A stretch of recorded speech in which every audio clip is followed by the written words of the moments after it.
All right, it is time to start episode 2 of Blueberry's Salami-only adventure. It's going to be a more combat-filled episode, so that's going to be fun. But we're going to start by talking to the smartest dumb NPC in the game. And the reason I call him the dumbest is because he says stuff along the lines of this. Goblins struck fear and awe in heart of wilting witness. Or like this. Witnesses failed to notice the obvious dragon. You see, only a fool of a person would dare to insult Blueberry by calling him a wilting witness or make him appear to be a liar. So while this man has a sharp tongue and he has quick wit, he is clearly too much of a fool to realize just how great Blueberry is with his powerful, powerful salami weapon. Okay. Let's move along and talk to a few more people, including a very sleepy bear that was sleeping on the elevator, a girl with a fear of snakes, the snake's owner and the temporary leader of the grove, as well as the man here with horns head things. And to those of you who have played this game before, just know that I did save the child. I did not let her get incarcerated by the mean lady. And now, this temporary leader of the druids has given me a task to get the tieflings out of their grove. However, the only way for me to do that amicably without anyone getting killed is for me to go and kill the goblins that are threatening everyone's safety already. So I guess that is now Blueberry's task, is to go and kill the goblins with salami and nothing else. I already regret my decision to do this, but here we go. I quickly talked to a healer that fed me poison and saved a goblin prisoner from being shot by one of the tieflings in camp. And this is where my game crashed. Now, unfortunately, I didn't save it all this entire time so far. And this was about 20-30 minutes of gameplay that I had done, which meant that I had to go back and redo all 30 minutes because I wasn't using the autosave feature or saving at all. Everything I did was exactly the same as I did before, all the same dialogue choices, succeeded everything that I was supposed to, nothing changed, except this time I was saving regularly. So no need to worry about that anymore. I've got that down on lock. He said, probably foreshadowing into the future. Now, I don't like the stats of my team so far, which means that I'm going to need to go and get a certain NPC so that I can alter those stats, alter some of the starting spells I've gotten, because I want to make sure that my build is as prepared as it can be to deal with all the goblins and other enemies I'm going to be dealing with throughout the run. Now, on my way to the dungeon to get this NPC, I encountered the Frog Lady again. Yay! We all love the Frog Lady, right? Except to recruit her to the party, I have to get her down from this trap, which requires dealing damage to the floorboard. In case you guys weren't aware, I don't have any ability to use ranged weapon attacks at all. So I had to get a little creative and First step is the hardest. yeah, so I threw the salami at the baseboard. Now, what we're gonna find is that the salami can deal between 3 to 6 damage with my current strength stat. However, it takes 5 damage to break the floor, which means that there's always a chance, a roughly 50% chance for me to break this thing.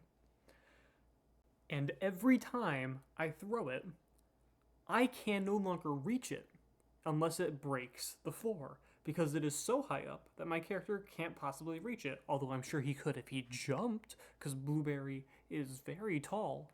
However, no one in this game seems to know how to jump except when they're jumping horizontally or up onto a platform.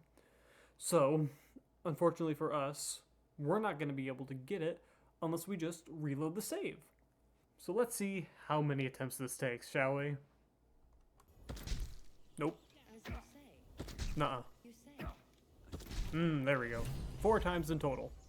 Now, after this, I leveled up all 4 of my characters to level 3, and then proceeded on to the next section. Now, this is also where I decided to take my first long rest, of which there are going to be a lot, especially in the early game, because we have a lot of characters who need spell slots. And you deplete them super quick if you're using them constantly between levels 1 and like 5. So, first long rest, of which I will be starting a counter, because, well, let's see just how much camp resources I have to spend. Now, this combat that we have coming up is something that you can avoid by passing a couple dialogue checks. However, I don't want to do that, because while it might be easier for me, I have 2 reasons to fight these people. One, it gives me a chance to show off exactly how I'm going to use Salami and certain non-damaging spells to fully beat the game. And it also gives me the chance to see whether or not any of these guys are carrying Salami on their person, because having only one means that my guy is the only one who can damage people right now, which is not ideal. So, time to fight. First you look, then you touch, then you take. The only thing we're sharing with you is our pointy ends. Get him! So, this is clearly the first major combat of the Salami run, because this is the first combat with multiple enemies where I actually have a weapon I can use. First thing we're doing though is hiding Astarion away, because he doesn't have a weapon, so he's useless. I guess I could put him on the front lines as like a damage sponge, but that's not what we're doing right now. Next up, we're just gonna have Blueberry smite a dude. Break you down. Or miss, and then angrily shove him off a ledge. And just to clarify, I am allowing shoving because it's gonna make this just a little bit, not necessarily easier, but more doable if I can push enemies out of the way to either get around them or to put them into places that are more opportune for me. So even if it deals a little bit of damage or it shoves them off a cliff or something, it's on the table. It is one way of me handling my opponents. So that is not breaking the rules because I have made the rules. Sound good? Well, if not, then I guess I don't really care. So next up, I had Shadowheart cast Bane on a couple of my enemies to reduce the chance of them hitting, followed by Gale attempting to cast Hold Person, which he failed to actually manage. And that's kind of the whole gist of the fight. Astarion hides, Blueberry smites with Salami, Gale casts Hold Person, Shadowheart waits because none of the spells she can cast within range are useful at the moment. Smite, hide, sleep, wait, smite, wait, sleep, wait, sneak, smite by accident, go to laughter, heal, then heal again. And then we wait, we smack again on the next turn, and then you kind of get the whole idea. Basically, we use a whole lot of laughter, we use a whole lot of sleep, we use Hold Person, we use Bane, we use whatever we can get our hands on to make the enemy as weak as possible so that anytime we want to smack them, we can, and anytime they want to smack us, it makes it a lot harder to do so. But basically, you can see how we're going to win fights throughout the whole run. Now, after the combat here, I decided to go up to this door, which had a voice for some reason, and I convinced it to unlock itself before I promptly entered combat with the occupant on the other side. You sound a bit shaken, boss. Hang on while I find the key. At least after I take a quick 8-hour nap. And now, starting here, we encountered a couple of just my group versus one individual combats, which aren't too exciting, so we're just going to kind of blow through them a little bit. But then we had two more group fights. Now, starting here, we can kind of see this next group combat, where I'm starting off by sneaking around everywhere before I hit everyone, because that way I can get all of my people where I want them to be right for the beginning, and hopefully that's enough to, in most combats, give me a little bit of an upper edge that I'm going to need if I'm going to be able to win some of these. So here you can see I smack the guy in the middle, and then I move Gale and Shadowheart around to the sides to kind of debuff my enemies a bit, because that way I can, handle them or at least put them out of commission for a second, like with Hold Person here, or with Sleep, or with Laughter. Whatever I can do to get them not to move is phenomenal in this case, because goodness sakes, if they can move and attack me, I'm done. I can't do anything.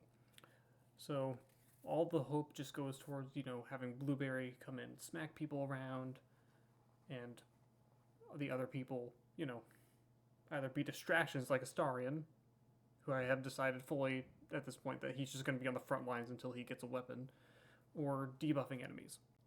But honestly, beyond the initial sneaking aspect and having Astarion in the front line now, this combat is basically no different than the combat before, where I'm just kind of cycling through my guys, making sure that Blueberry gets all the hits off. The only difference now, though, that we can mention is that with this fire, I can dip my salami in it, which means my salami is now on fire. Is that hot to hold in my hand? Maybe, but Blueberry can handle it. He's a tough guy, so he's just going to smack people with a fiery stick of meat. And I'm just going to kind of speed through the rest of this combat because it's practically a repeat of the combat above ground, which all of us have already seen. Okay. Let's see. What are we going to do here?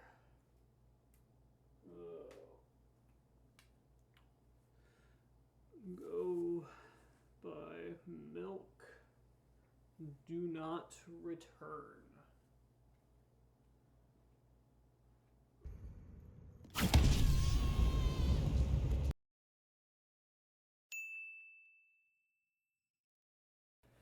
And here we start the final group combat of this session.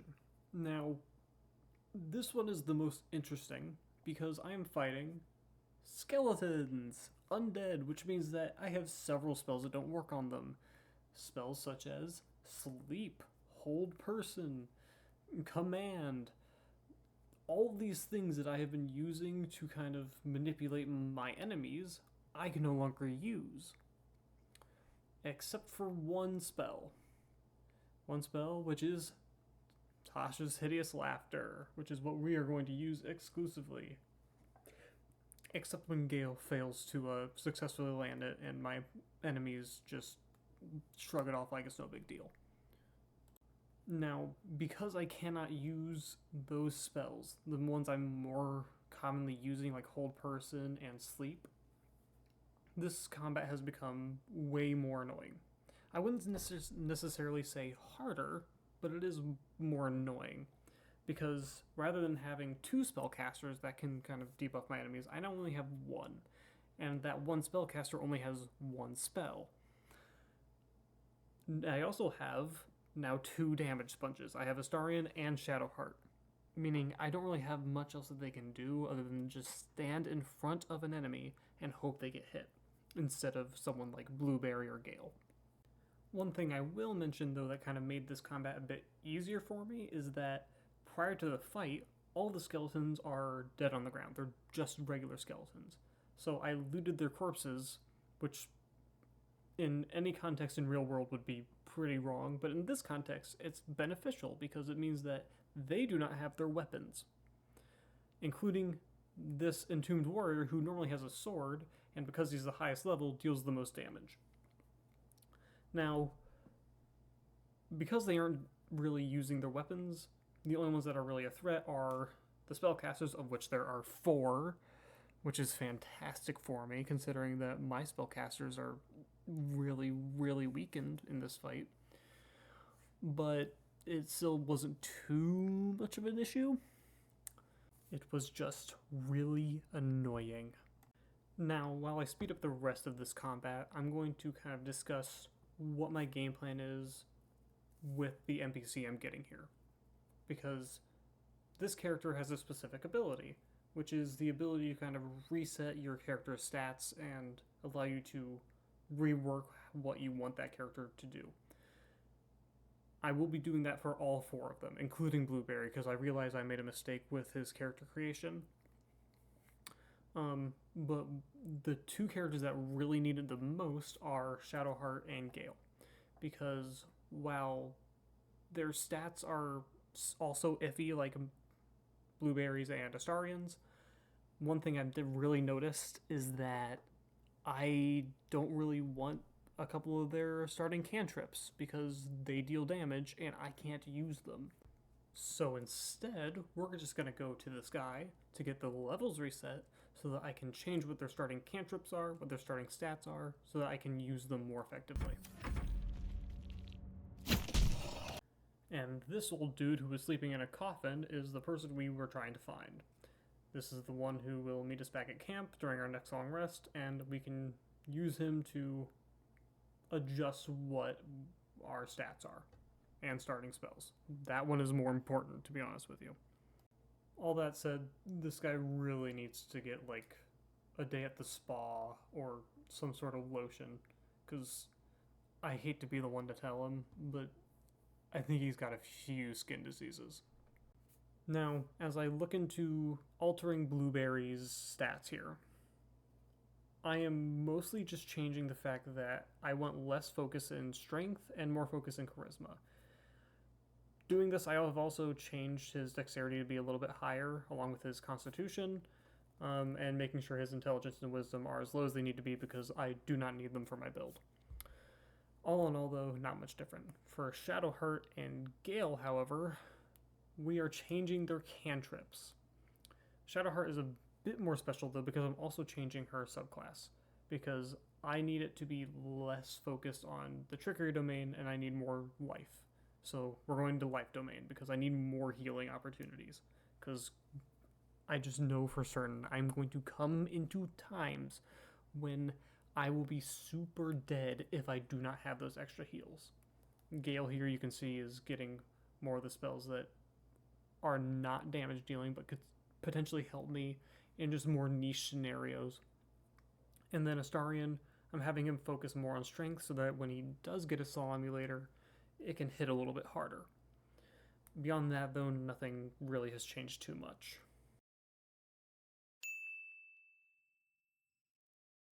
And now, this is where I think I'm going to end off this session, because while I have a bit more that I've recorded so far, it's already been about 18 minutes, and I want to save the rest I have to kind of carry on to the next one. So just look forward to the next time. We're going to have a little bit more combat, we're going to have a little bit more dialogue, kind of a mix of both. So just look forward to that. In the meantime, I hope you all have a great day. And I hope you don't find any salami-wielding maniacs out there, because, you know, Blueberry is the only person who can be trusted with that kind of power.